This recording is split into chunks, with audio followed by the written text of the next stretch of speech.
Uh, Dear viewers, I want to thank you very much today. I'm always very happy that you're always out there watching what we are doing and really appreciating. It is really encouraging, and I would want to tell you that you can keep it up. Today, I'm in Mayuge district, that is Busoga sub-region, eastern Uganda, and I'm showing you what we have done in this place. As Robran Holdings, we have constructed a feedlot in this area. If you want to know what is common in this area, many people here are sugarcane growers.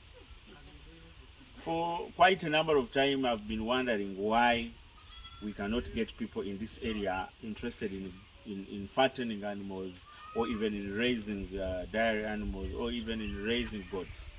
Because there is a potential. And where is the potential? One, this area is commonly known for growing sugarcane.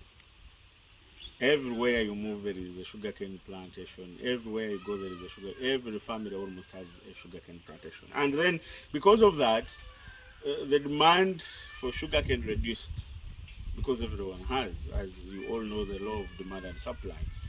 And some people, then the company said it is only those with contracts that are going to be supplied. So meaning that those without contracts can even spend years without supplying this sugarcane. Some people tend to cut them down and try to do some other things. So it has been losses and losses and losses. Yet the farmers invest a lot of money. So, and yet these can be very good feeds for the livestock, because that sugar is turned into energy by the animals, and then they can be converted into beef or into milk, instead of suffering with the sugarcane, which has no market. Two, when the sugarcane is being brought for sugar, taken in the factories, what happens is that the tops are always left in the garden. And when they are left there, they literally do nothing. It is literally a loss. When these are chopped and ensiled, can be converted into high quality feed. So minus even talking about the sugarcane themselves, there is a potential of the waste product which can be utilized, and we make this entire region a rich region. So I was always wondering. So one time I got someone who called me, and then we had to discuss, and we said, okay, we are going to set this. So I'm in Bunya East constituency at Honorable James's farm. He's the member of parliament for Bunya East.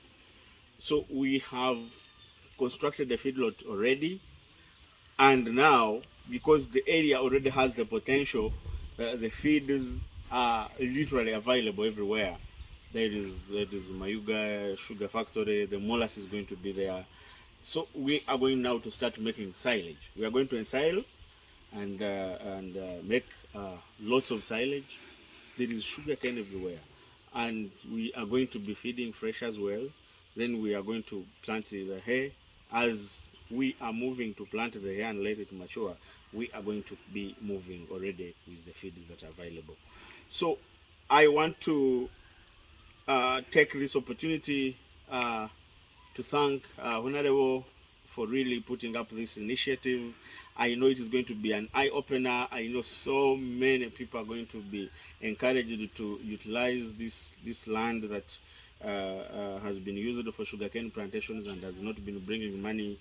And we are going to show our people that we can use those waste products, which are the tops, and that they can be turned into high quality animal feeds, and definitely meaning that the standards of living in this area, I predict in 1.5 to 2 years, because of what we have done here, are going to improve. Many people are going to come in and do something like this, or do something similar, start up few small projects. You can start small and really get up to there. I want to always thank our members, the people that have really paid the membership fee on our channel, that have joined our membership. We really want to thank you so much. I'm always very humbled to see that some of you can commit some money and you be like, let us support this channel, and it is very, very, very interesting.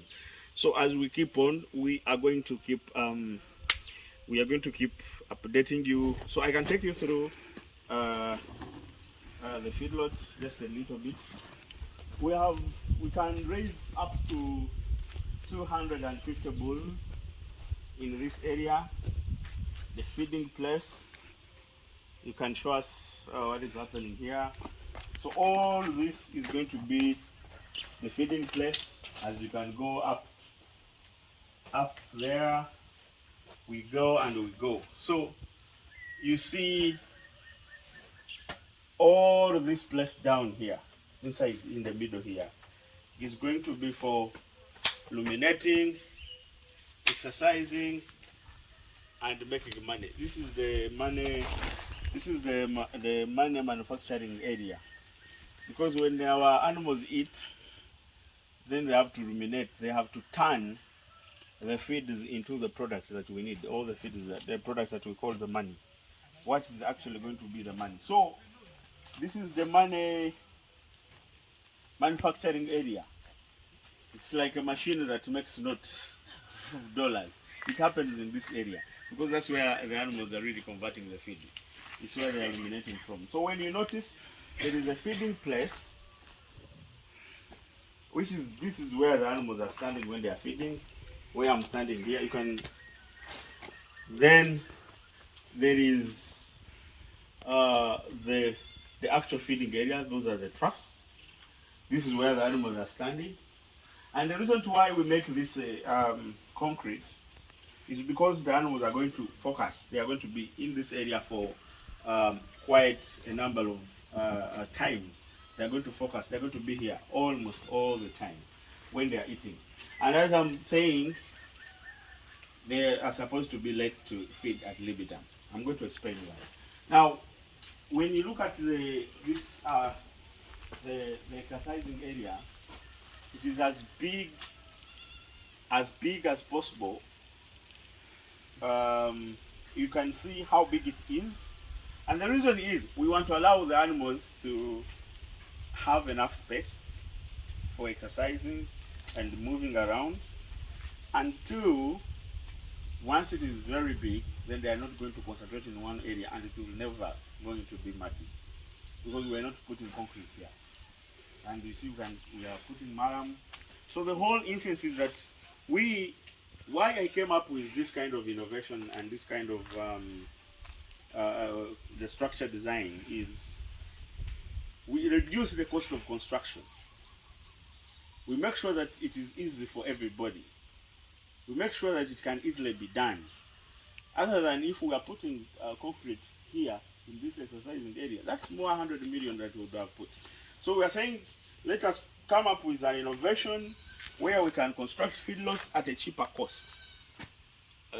So we can have simple structures.